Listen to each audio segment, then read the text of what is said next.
तुझ्या बंगल्याला जाळायचं काय, त्याच्या भीमाचा फोटच नाही. तुझ्या बंगल्याला जाळायचं काय, बंगला बांधल्यावरी देव आणतोस घरी, बंगला बांधल्यावरी देव आणतोस घरी. खुळा डोक्यातून जाईना तुझ्या दारावरती गणपतीची मूर्ती, तुला लाज कशी वाटत नाही.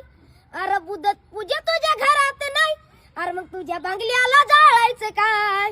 बुद्ध पूजा तुझ्या घरात नाही, तुझ्या बंगल्याला जाळायचं काय. राजनीती सोडून भ्रष्टाचारी करून